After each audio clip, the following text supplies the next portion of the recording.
Everyone, चलिए जल्दी से अब हम आपके साथ डिस्कशन शुरू कर रहे हैं with part two of the sample paper. This is we are discussing 2024-25 का सैम्पल पेपर एंड आज हम अब इसका पार्ट टू डिस्कस कर रहे हैं आपके साथ and we are moving on to the next question. Question number 21. देख सकते हैं question number 21. This is a question from issue of share. This is a question from issue of share. चलिए जल्दी से क्वेश्चन डिस्कशन स्टार्ट करते हैं. आपको question में बताया है दैट एक कंपनी है जिसने certain number of shares proceed करे हैं.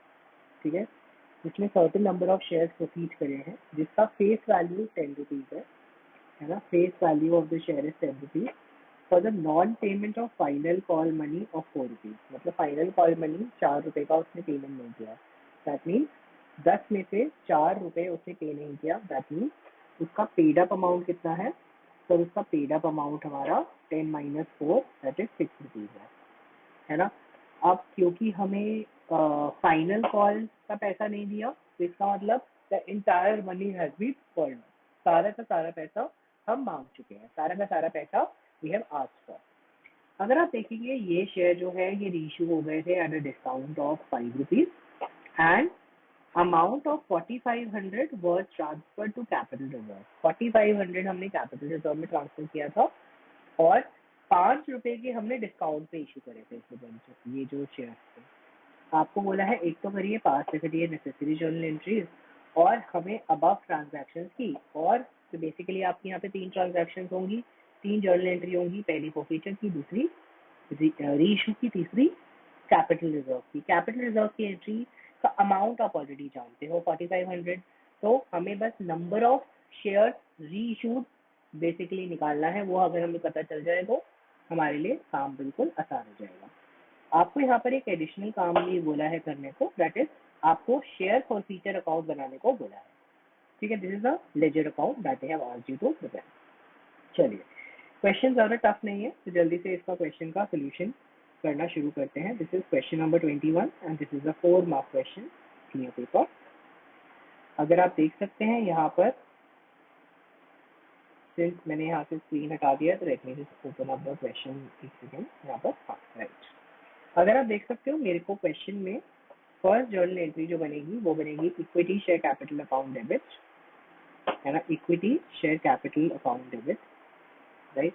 अगर आप यहाँ पे देखेंगे मेरे को क्वेश्चन में नंबर ऑफ शेयर जो क्वेश्चन में बता रखा है कि a company forfeited certain number of share forfeited, मतलब कितने शेयर हमने फॉरफिट करे हैं ये मुझे क्वेश्चन में नहीं बता रखा. आप देख सकते हो मुझे यहाँ पर क्वेश्चन में ये नहीं बता रखा कि कितना अमाउंट हमने फॉरफिट किया है ना. तो यहाँ पर ये हमारा एक छोटा सा बैकड्रॉप प्रॉब्लम है. तो we will try to solve this problem है ना. इसको हम वैल्यू को कैलकुलेट करने की कोशिश करेंगे. सर हमें क्वेश्चन में एक अमाउंट दे दिया कि ये जो डिवेंचर्स थे, ये जो शेयर्स थे, ये रीइश्यू हुए हैं 5 रुपए के डिस्काउंट पे है ना. 5 रुपए के डिस्काउंट पे और कैपिटल रिजर्व अमाउंट था 4500. तो प्रैक्टिकली आगे बढ़ने से पहले मुझे यहाँ पर पहले नंबर ऑफ शेयर्स निकालने पड़ेंगे क्योंकि मेरे को यहाँ पे नंबर ऑफ शेयर्स निकालना बहुत ज़रूरी है. तो इसीलिए मुझे यहाँ पे नंबर ऑफ शेयर्स का कैलकुलेशन करना ज़रूरी होगा. तो मैं यहाँ पे सबसे पहले आप लोगों के लिए नंबर ऑफ शेयर्स का कैलकुलेशन करके दिखा देता हूँ. अगर आप देखेंगे मेरा जो amount transferred to capital reserve वो मुझे क्वेश्चन में दे दिया है 4500 है ना. अगर आप देखेंगे 4500 के अमाउंट हमने कैपिटल रिजर्व में ट्रांसफर किया है. सर 10 रुपए का शेयर है, 10 रुपए का शेयर है ना. 10 रुपए का शेयर है जिसको 5 रुपए तो हमने डिस्काउंट पे इशू किया है ना. तो मैं कहता हूँ नंबर ऑफ शेयर, ठीक है, नंबर ऑफ शेयर फॉरफिटेड, क्या मैं एज्यूम कर सकता हूँ कि वो x है.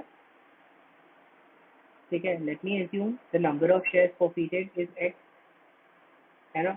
तो क्या मैं कह सकता हूँ कि शेयर फॉरफीचर, मेरा जो शेयर फॉरफीचर में अमाउंट होना चाहिए, मेरा जो शेयर फॉरफीचर में अमाउंट होना चाहिए वो होना चाहिए x into x into sir कितना पेमेंट उसने पे नहीं किया है सर, उसने 4 रुपीज़ का पेमेंट नहीं किया है, that means x into 6 rupees होना चाहिए, एक्स इंटू 6 रुपीज़ मतलब 6x होना चाहिए, सिंपल भाषा में अगर मैं बोलूँ 6x होना चाहिए, right.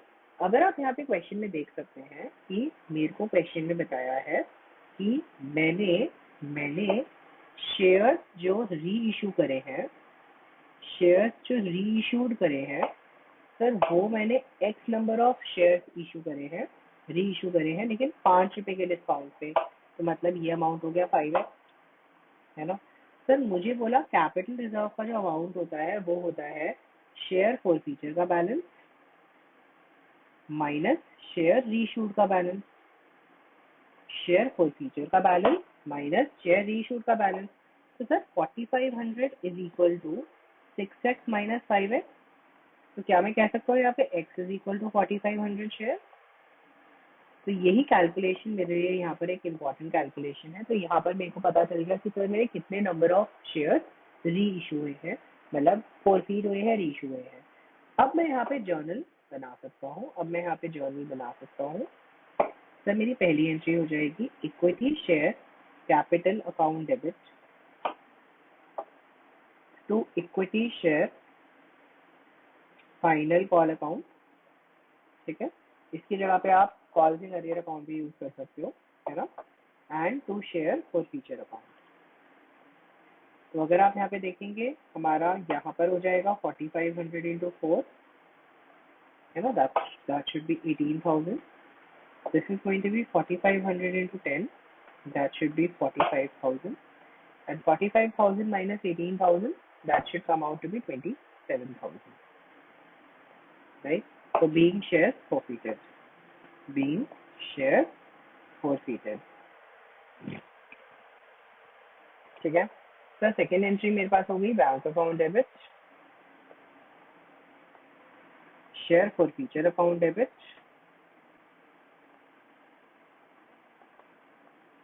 to equity share capital account, to equity share capital account। Sir 4500 shares पे 10 रुपी, रिपीट में सर 4500 शेयर्स पे 10 रुपी हो गया, तो ये हो गया हमारा कितना 45,000, ये अमाउंट कितना हो गया बेटा 45,000।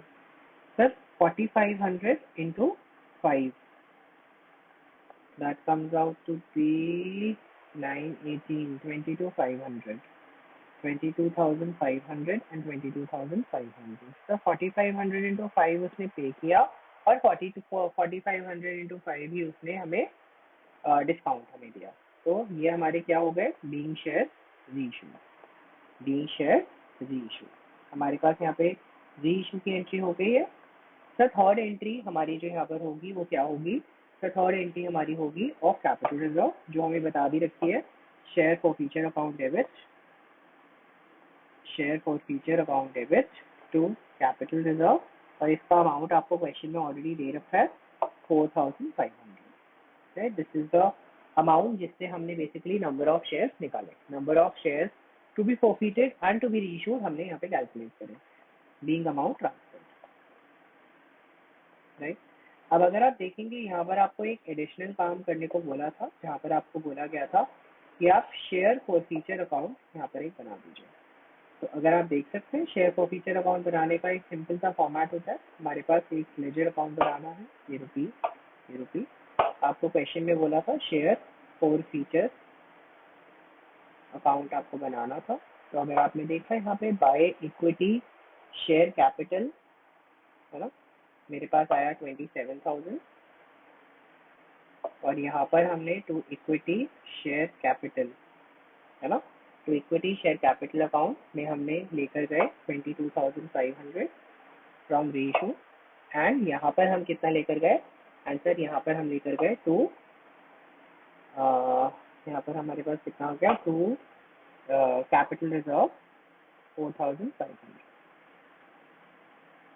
कैपिटल रिजर्व 4,500, टोटल अमाउंट आ गया 27,000। देख सकते हो बेटा बहुत ही आसान सा पोर्शन था। इस क्वेश्चन का एक ट्रिक पार्ट ये था कि आपको नंबर ऑफ शेयर्स बस कैलकुलेट करने थे, इस क्वेश्चन में और कोई भी ट्रिकी पार्ट नहीं, राइट। आई होप सबको ये क्वेश्चन क्लियर होगा। चलिए मूव ऑन करते हैं जल्दी से क्वेश्चन नंबर 22 की तरफ। आपको क्वेश्चन में बोला है कि एक्स वाई जेड तीन पार्टनर्स हैं, sharing profits and losses equally. Y हमारे मर जाते हैं 1 अक्टूबर को। Total amount transfer to wise executor was 15,60,000। Y's executor were being paid 3,50,000 immediately. ठीक है, क्वेश्चन की हालात देख के मुझे लग रहा है यहाँ पर हमें एग्जीक्यूटर लोन अकाउंट या फिर कुछ लोन अकाउंट टाइप हमें बनाने को बोलेगा, है ना। तो अगर आप देख सकते हो यहाँ पर हमें क्वेश्चन में सबसे पहले बोला balance was to be paid in 4 quarter equal quarterly instalment, मतलब एक ही साल में 4 क्वार्टर में पेमेंट करनी है। 1 अक्टूबर को मरा है तो मतलब जो भी ट्रांसफर होगा 1 अक्टूबर को होगा, है ना। Together with interest of rate 6% का इंटरेस्ट पे करना है। Pass entries till the payment of the first two, मतलब पहली 2 इंस्टॉलमेंट तक की जर्नल एंट्रीज आपसे मांगी है। चलो इस क्वेश्चन में थोड़ा चेंज ये आ गया कि आपसे इंस्टेड लेजर की जगह आपसे इस बार क्या मांगा है, लेजर लगाने की बजाय आपसे इस बार जर्नल एंट्री मांगी है। तो क्वेश्चन नंबर 22 में कुछ ज्यादा चेंज है नहीं, जर्नल एंट्रीज मांगी है डेथ के केस में।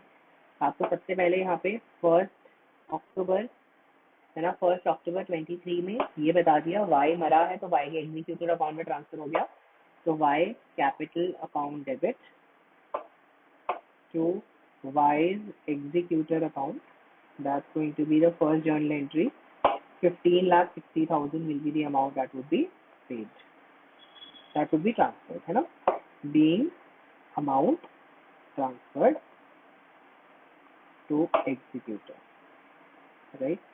अगर आप देख सकते हैं 1 अक्टूबर को ही हमने क्या पेमेंट किया है, फिर हमने wise executor account debit to bank account हमने 3,60,000 का पेमेंट कर दिया, 3,60,000 का पेमेंट कर दिया, बीइंग पेमेंट मेड।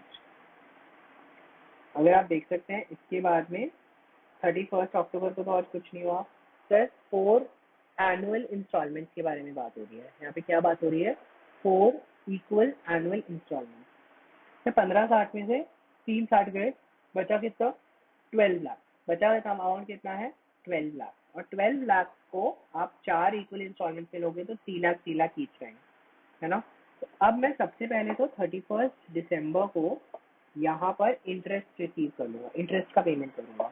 तो जर्नी क्या होगी, इंटरेस्ट ऑन लोन या कुछ भी कह सकते हो, interest on executor account debit या इंटरेस्ट अकाउंट भी ले सकते हो, बेटर वैसे रहेगा इंटरेस्ट अकाउंट ले लीजिए, है ना। इंटरेस्ट अकाउंट ले लीजिए, that would be better. Interest account debit to wise executor account, क्योंकि यहाँ पे लोन के बारे में कुछ जिक्र नहीं है ना, इसीलिए मैंने लोन का यहाँ पे कैलकुलेशन नहीं किया। सर कितना इंटरेस्ट होगा, सर इंटरेस्ट होने वाला है 12 लाख, 12 लाख पे 6% फॉर 3 मंथ। तो अगर आप देख सकते हैं यहाँ पे कटा 2, ये हुआ, ये हो गया 6, तो मतलब कितना अमाउंट आ गया, 18,000। तो सर 18,000 का मैंने यहाँ पे क्या पेमेंट कर दिया, सर मैंने 18,000 का यहाँ पे इंटरेस्ट का पेमेंट कर दिया। This is the payment of interest, है ना, द फर्स्ट सेगमेंट। इसी के साथ साथ अगर आप देखेंगे 31 अक्टूबर को हम पेमेंट कर देंगे wise executor account debit, wise executor account debit to bank account. हम इसको पेमेंट कर देंगे टू बैंक अकाउंट। और कितना अमाउंट दे देंगे, सर इंस्टॉलमेंट का है 3 लाख प्लस 18,000 इंटरेस्ट का। तो टोटल में मिला के हमने 3,18,000 का पेमेंट दे दिया। टोटल में मिला के 3,18,000 का हमने पेमेंट दे दिया। अगर आप देख सकते हैं नेक्स्ट पेमेंट हम कब करने वाले हैं, 31 मार्च को। फर्स्ट 2 बोलिए, पहली हमने कर दी, अब दूसरी वाली और करनी है। 31 मार्च को हमारी नेक्स्ट पेमेंट होने वाली है। सर ये 23 था, 2023, और ये हो जाएगा 2024। अगर आप देखेंगे मैं नेक्स्ट एंट्री करने वाला हूँ interest account debit to wise executor account. जो भी हमारा अमाउंट होने वाला है वो उसके एग्जीक्यूटर अकाउंट में ट्रांसफर हो जाएगा, राइट। अमाउंट कितना हो जाएगा, सर 12 लाख में से 3 लाख तो पेमेंट हो गया, अब अमाउंट कितना बचा, 9 लाख।